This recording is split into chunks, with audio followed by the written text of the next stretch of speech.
Selamat pagi, siang, sore, dan malam, Bucal Syawijaya, selaku dosen pengampu di mata kuliah Akuntansi Keuangan Lanjutan 1. Sebelumnya, perkenalkan kami dari kelompok 6, kelas C. Sekarang akan mempresentasikan mengenai PSAK 221 yang membahas mengenai perubahan kurs valuta asing. Sebelumnya, izinkan kami memperkenalkan diri.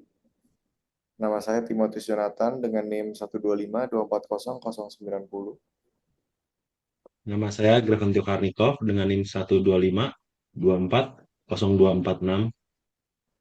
Nama saya Giovanni Tejo Surya dengan NIM 125240293. Nama saya Brian Stewart dengan NIM 125240054.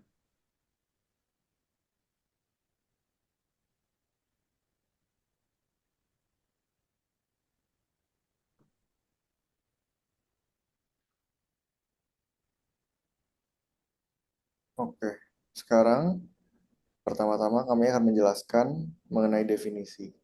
Jadi, kurs valuta asing atau foreign exchange rate adalah nilai tukar antara dua mata uang yang berbeda, yaitu mata uang suatu negara terhadap mata uang negara lain. Kurs ini menunjukkan berapa besar jumlah uang domestik yang diperlukan untuk memperoleh satu unit mata uang asing, atau sebaliknya, seberapa banyak mata uang asing yang dapat ditukar dengan satu unit mata uang domestik. Sebagai contoh, apabila USD, 1 USD sama dengan Rp16.000, maka hal ini berarti setiap 1 dolar Amerika bernilai Rp16.000. Jika kurs tersebut menurun menjadi Rp15.500 per dolar, nilai rupiah sedang menguat. Sebaliknya, jika meningkat menjadi Rp16.500, berarti rupiah sedang melemah.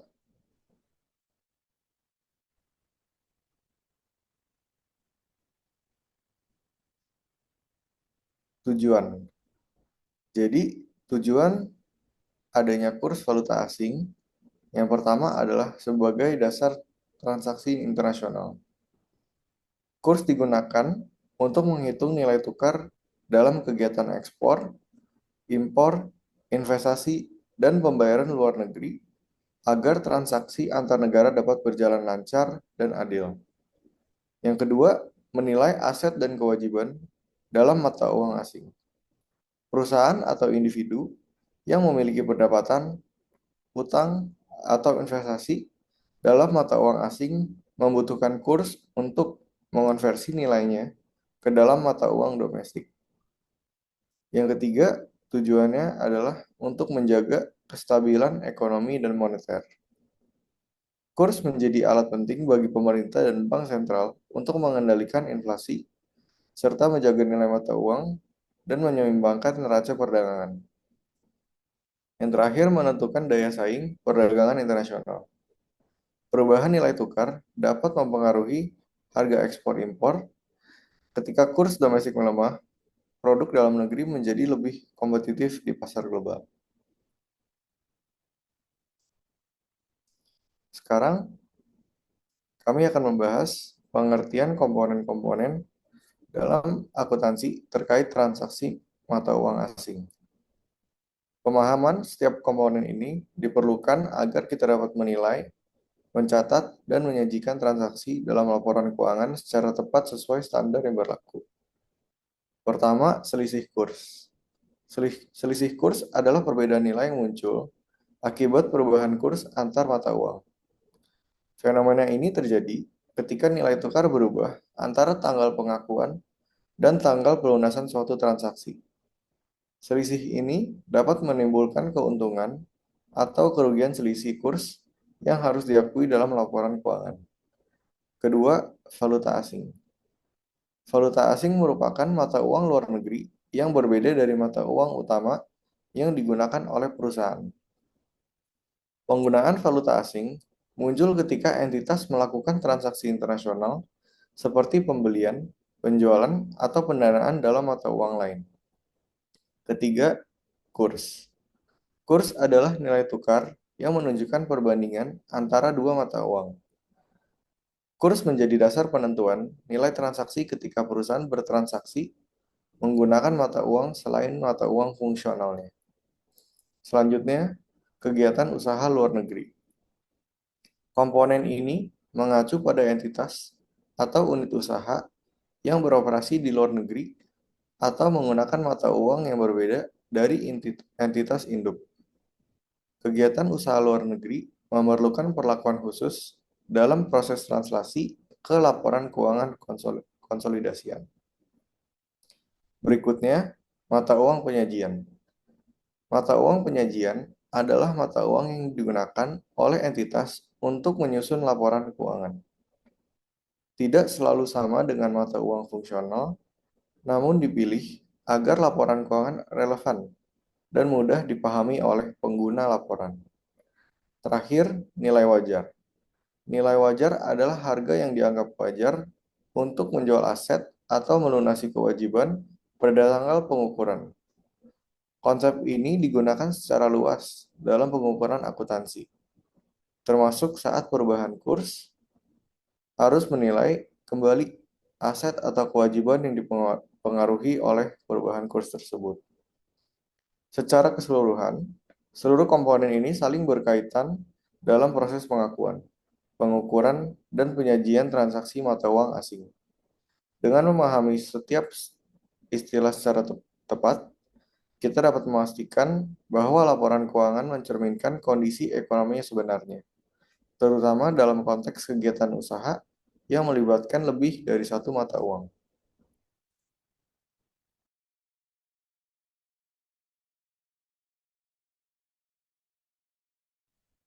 Oke, selanjutnya ruang lingkup.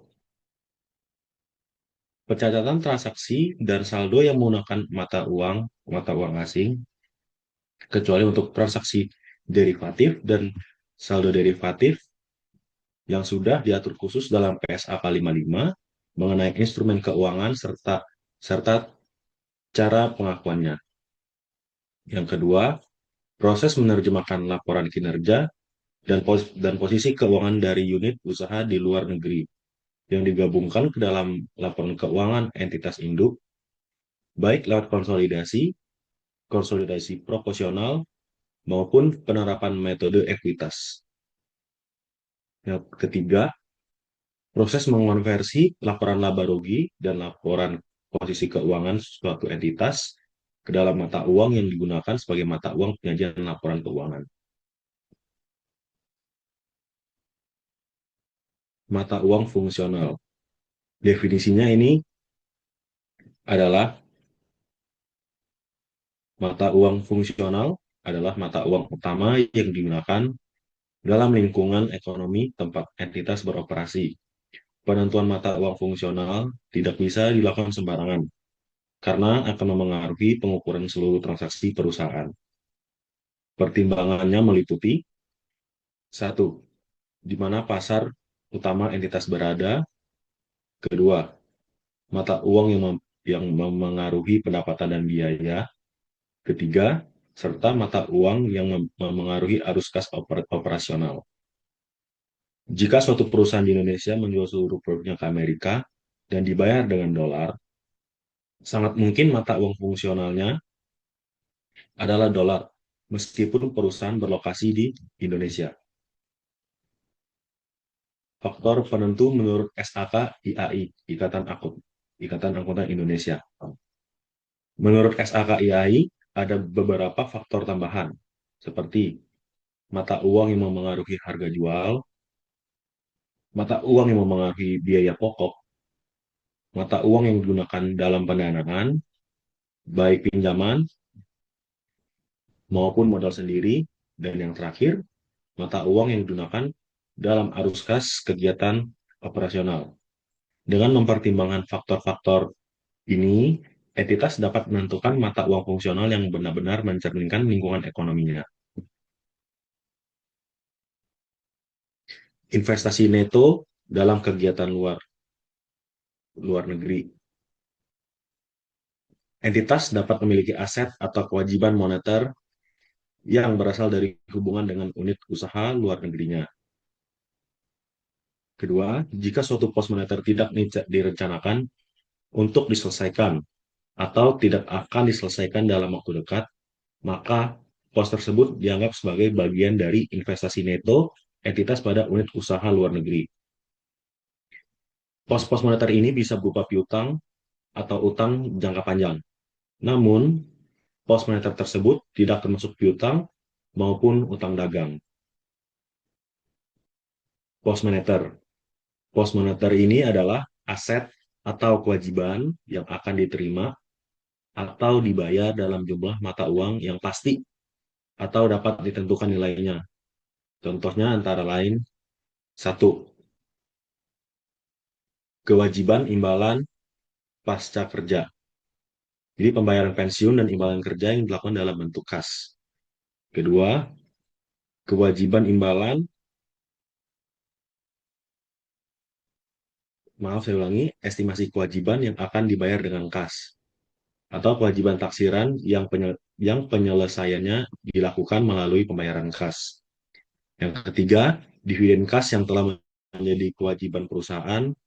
Keempat, instrumen atau kontrak keuangan yang menimbulkan atau mewajibkan arus kas dalam jumlah tertentu. Selanjutnya ada pengakuan awal. Pengakuan awal adalah transaksi dalam mata uang asing. Maaf, saya ulangi, pengakuan awal. Transaksi dalam mata uang asing adalah kegiatan yang dinyatakan atau harus diselesaikan menggunakan mata uang selain mata uang fungsional entitas. Sebagai contoh, yang pertama ada pembelian atau penjualan barang dan jasa yang nilainya tercantum dalam mata uang asing.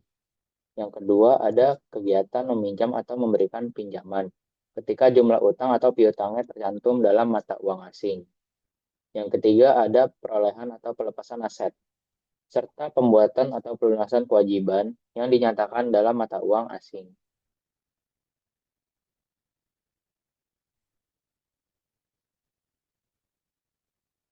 Lalu selanjutnya ada selisih kurs. Selisih kurs merupakan keuntungan atau kerugian yang muncul akibat perubahan nilai tukar antara mata uang asing dan rupiah. Selisih kurs yang terjadi saat penyelesaian pos moneter atau ketika pos moneter dijabarkan menggunakan kurs yang berbeda dari kurs pada saat pengakuan awal maupun pada periode pelaporan sebelumnya. Diakui dalam laba rugi pada periode terjadinya perubahan tersebut.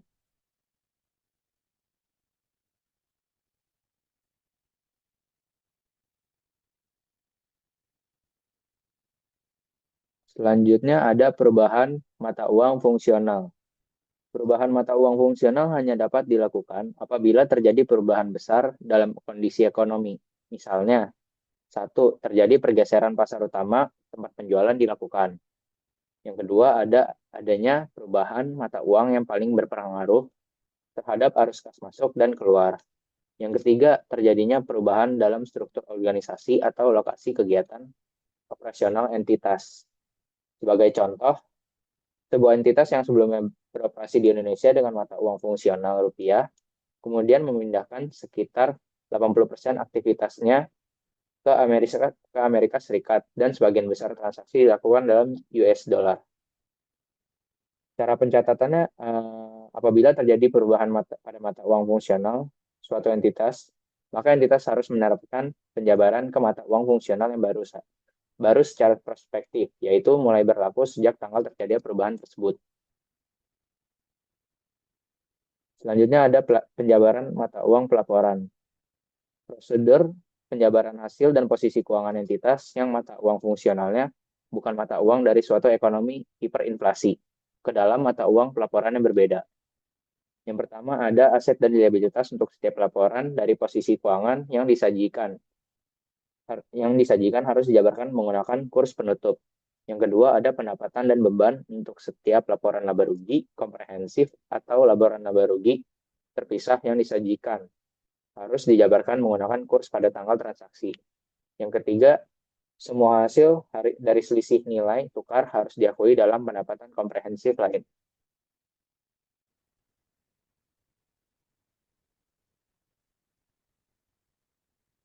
Pada slide ini, saya akan membahas mengenai penjabaran mata uang goodwill. Goodwill yang muncul dari akuisisi unit usaha luar negeri, serta setiap penyesuaian nilai wajar atas aset dan liabilitas yang diperoleh dalam akuisisi tersebut dianggap sebagai bagian dari aset dan liabilitas unit usaha luar negeri tersebut. Artinya, seluruh goodwill dan penyesuaian nilai wajar yang timbul dari akuisisi langsung melekat pada unit usaha luar negeri yang diakuisisi. Jadi, perlakuannya mengikuti entitas luar negeri tersebut, bukan entitas induk. Kemudian, aset dan liabilitas tersebut dicatat menggunakan mata uang fungsional dari unit usaha luar negeri dan diterjemahkan ke mata uang penyajian dengan memakai kurs penutup. Maksudnya, pencatatan awal tetap menggunakan mata uang lokal unit usaha luar negeri. Setelah itu, barulah dilakukan translasi ke mata uang penyajian perusahaan induk dengan kurs penutup agar penyajian laporan tetap konsisten.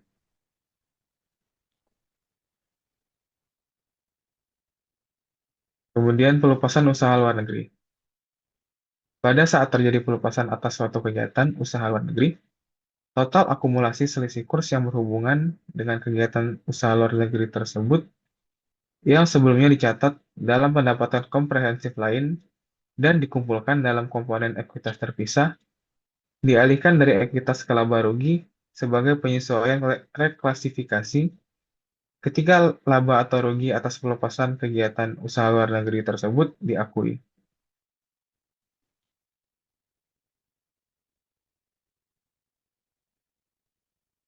Pelepasan usaha luar negeri anak. Apabila suatu entitas menjual seluruh kepemilikan atau tidak lagi memiliki kendali atas entitas asing, maka akumulasi selisih kurs penjabaran yang berhubungan dengan entitas tersebut harus diakui dalam laba rugi sebagai bagian dari keuntungan atau kerugian atas pelepasan tersebut. Mengapa hal ini penting? Selama entitas induk masih memiliki entitas anak di luar negeri, selisih kurs penjabaran tidak diakui dalam laba rugi, melainkan ditempatkan di bagian ekuitas. Namun, ketika entitas anak tersebut dilepas, maka proses translasi atas goodwill, aset, dan liabilitas anak tidak lagi diperlukan. Kemudian, seluruh akumulasi selisih kurs yang sebelumnya disimpan di ekuitas harus dipindahkan dan diakui ke laba rugi.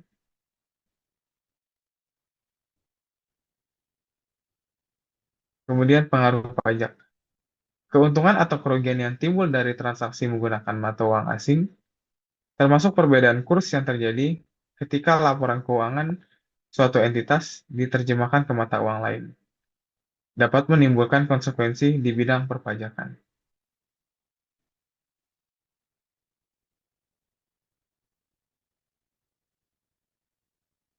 Dan dari kelompok 6 mengucapkan terima kasih.